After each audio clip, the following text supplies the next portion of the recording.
siapapun yang diinginkan oleh Allah memiliki sifat-sifat baik, berubah menjadi orang yang baik, ya. Kalau ada kata man, itu isim mausul, kata yang menunjuk kepada konjungsi, kata sambung, atau menunjuk kepada orang, subjek, ya. Tapi bentuknya umum. Bisa laki-laki, bisa perempuan, bisa dewasa, bisa kecil, ya, bisa tua ataupun muda, ya. Di siapapun yang diinginkan oleh Allah berubah menjadi baik, memiliki sifat-sifat kebaikan, maka ciri pertamanya yufaqihu fiddin, akan dipahamkan dia mengenai urusan agamanya, ya. Jadi hati-hati kalau sampai saat ini misalnya, mohon maaf sebelumnya, ada di antara kita yang harta bendanya bertambah di rumah, alhamdulillah, ya. Tapi kalau belum paham tentang tuntunan agamanya, dia tidak bisa membedakan yang baik dengan yang keliru, ya, yang benar atau yang salah, ya. Maka dalam pandangan agama dia belum termasuk pada orang yang baik. Atau meningkat kedudukan, alhamdulillah, ya. Bapak dapat promosi jabatan, alhamdulillah, ya. Tapi dalam saat yang bersamaan tidak tahu mana yang sunnah, mana yang harus ditinggalkan, yang bid'ah, ya. Mana yang dikerjakan, mana yang harus ditinggalkan. Kita tidak paham itu, ya. Maka menurut pandangan agama itu belum dikatakan orang yang baik. Nah, saat Allah menginginkan seseorang berubah menjadi orang baik, ternyata cirinya bukan ditambah harta, tidak ditingkatkan kedudukan, walaupun alhamdulillah bila mendapatkan itu. Tapi ciri pertamanya yufaqihu fiddin, dipahamkan, dibimbing, didorong untuk mau dia mempelajari dan mendekat kepada agamanya. Ya. Jadi berbahagialah Anda sekalian ketika hadir saat ini, saat orang lain barangkali sedang menikmati liburan, sedang sibuk bertamasya, sedang berkumpul dengan keluarga, Anda disentuh oleh Allah, dibimbing langsung datang ke rumahnya untuk mempelajari tuntunan agamanya. Itu tanda kebaikan, artinya sampai hari ini Allah menginginkan siapapun yang hadir saat ini untuk berubah menjadi orang yang baik dalam pandangan Allah. Tapi persoalannya, kalau Anda sudah didudukan ke sini, misal biasanya bermaksiat, biasanya lisannya tajam, perilakunya menyimpang, jarang menunaikan sholat dengan baik, jarang ke masjid dan sebagainya. Sekarang sudah didatangkan ke sini, diminta tobat, belum tersentuh juga untuk berubah. Allah sudah menghadirkan, meminta kita berubah jadi orang baik. Sudah dihadirkan sini, belum tersentuh juga. Dengan cara apa lagi Allah mesti memaksa kita berubah menjadi orang yang baik, ya. Karena itu bertakwalah kepada Allah sebelum kita memulai uraian ini, ya. Dan ini adalah pekan yang istimewa, karena hari ini saya akan jadikan sebagai edisi khusus untuk bertanya jawab, ya, edisi khusus untuk bertanya jawab, karena tidak sedikit pertanyaan yang masuk baik di media sosial, ya, ataupun dari teman-teman yang sudah mengantarkan pertanyaan. Nanti insya Allah silakan Anda kalau ingin bertanya apa saja yang sekiranya bisa dijawab, silakan dituliskan, disampaikan ke depan, nanti kita bahas, ya. Dengan sebelumnya kita akan bahas dulu berbagai pertanyaan yang masuk lewat media sosial, ya. Pertama saya ingin sampaikan informasi dulu, Bapak Ibu sekalian, tidak sedikit dari kita yang mendambakan menjadi orang baik, sukses di dunia, kemudian bisa mendapatkan surga di akhirat, insya Allah. Pertanyaan terbesarnya, usaha apa yang sudah kita lakukan untuk mencapai itu? Saya akan berikan ilustrasi perbandingan, tidak kita bandingkan dengan zaman Nabi Sallallahu Alaihi Wasallam dengan para sahabatnya yang tidak bisa dilukiskan, dengan para tabi'in, kita lukiskan dengan masa kita sekarang saja. Masya Allah, alhamdulillah, beberapa pekan yang lalu atau beberapa hari yang lalu saya berkesempatan untuk berdakwah di Kalimantan. Salah satunya di wilayah timur, Marawahau, ya, di daerah Kutai, ya, Kutai Timur, Masya Allah. Ada satu kesempatan kami berdakwah di lingkungan orang-orang komunitas Dayak. Bukan Dayak tapi Dayak, ya. Hulu, artinya hulu sungai, yang tinggalnya di sekitaran sungai.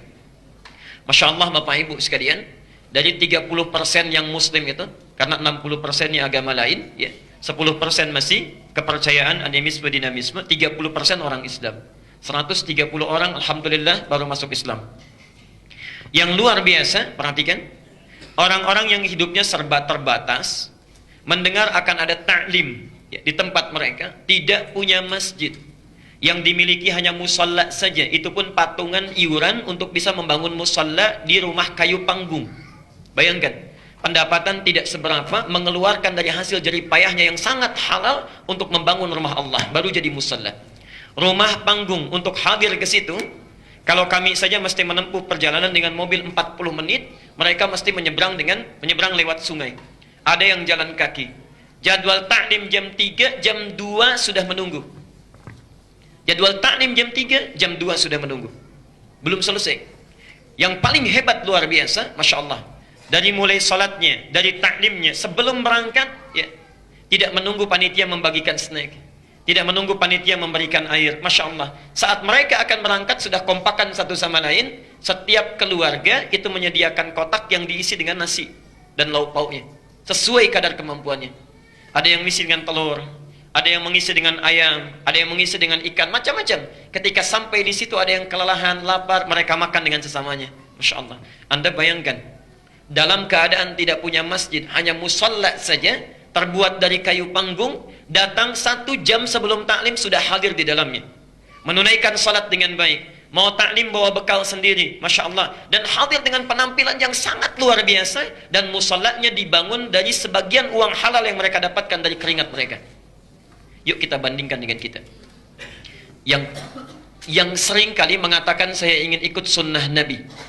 Yang merasa salatnya sudah mulai cukup banyak, bacaan Qur'annya sudah mulai cukup banyak, Masya Allah. Ayo perhatikan. 1. Mari kita lihat. Kalau orang yang rumahnya kayu saja, bentuk musalla saking semangatnya luar biasa. Anda yang sudah dibangunkan masjidnya luar biasa baiknya, fasilitasnya lengkap, keadaannya menenteramkan. Yang kalau di luar panas, di dalam bisa sejuk. Yang kalau di luar dingin, di sini bisa berteduh. Masya Allah, segalanya ada. Bahkan datang pun masih ada air minumnya juga. Kalau dengan semua fasilitas itu Anda belum tersentuh untuk belajar, dengan cara apa lagi mesti difasilitasi? Yang luar biasa, Nabi SAW, Nabi, Rasul, dijamin masuk surga, bebas dari kesalahan, tidak ada hisabnya, tingkat surga paling tinggi, langsung melihat Allah tanpa hijab. Masya Allah, masih sempat-sempatnya taklim dengan Jibril. Setoran Qurannya pada Jibril. Bahkan di akhir hidupnya 2 kali membacakan Quran kepada Jibril alaihissalam. Ya. Saya, antum, kita semua bukan Nabi, bukan Rasul, hisab menegangkan, amalan berantakan, surga belum jelas. Kalau dengan semua fasilitas yang ada, belum juga mau ikut taklim, belum mau belajar, Masya Allah, setinggi apa derajat kita di sisi Allah subhanahu wa ta'ala. Ya. Mereka datang tanpa pernah merasa putus asa, datang dengan semangatnya walaupun rumahnya panggung, tempatnya cuma musalla. Masya Allah, snacknya bawa sendiri. Ya. Kita kadang-kadang sudah disediakan segala fasilitasnya, belum tersentuh untuk belajar. Maka kalau Anda selama ini mengatakan, ya Allah, saya ingin punya cita-cita masuk surga, Masya Allah hisabnya ringan, berjumpa dengan Rasulullah, jangan dulu membandingkan dengan sahabat, bandingkan dengan saudara-saudara kita dulu yang di pedalaman, yang mendekatnya kepada Allah luar biasa. Karena itu bertakwalah kepada Allah.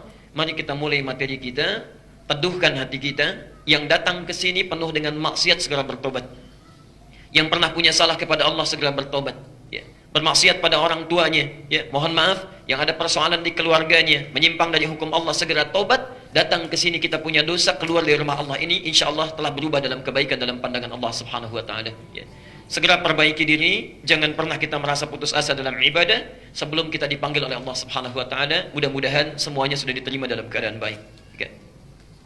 Bapak Ibu sekalian, hari ini kita akan bahas edisi yang khusus, ya, adalah seputar diskusi istifta atau membahas persoalan-persoalan yang muncul, yang sekiranya ditanyakan atau muncul di masa-masa kini untuk kita berikan solusinya dalam pandangan agama kita. Ya. Kalau sudah ada yang mau ditanyakan, silahkan nanti dituliskan, kemudian dimajukan ke depan. Ya. Sementara saya akan bahas dulu pertanyaan-pertanyaan yang muncul lewat media sosial. Ya. Ini saya rangkum, ada yang masuk lewat YouTube, ada yang masuk juga lewat Facebook, lewat BBM dan sebagainya. Materi yang disampaikan dan dirangkum via YouTube ini, saya tidak mengelola adminnya. Jadi saya tidak menjawab langsung di media itu, ya. Tapi saya menyimak, melihat, dan pertanyaan-pertanyaan dimaksud nanti saya akan keluarkan. Kita ambil beberapa sesi nanti untuk membahasnya. Ya. Kita jawab dulu pertanyaan yang pertama, ya.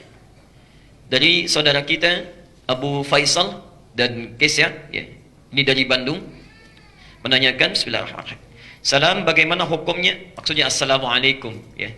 Kalau bisa assalamualaikum, sampaikan assalamualaikum warahmatullahi wabarakatuh, ya. Daripada Anda singkat-singkat. Memang ada singkatannya, ada assalamualaikum warahmatullahi wabarakatuh, bisa disingkat dengan salam, itu bahasa Quran, ya. Quran surah 51 ayat 24. Hal ataka hadithu dhaifi Ibrahim al-mukramin idh dakhalu alaihi faqalu salama qala salam.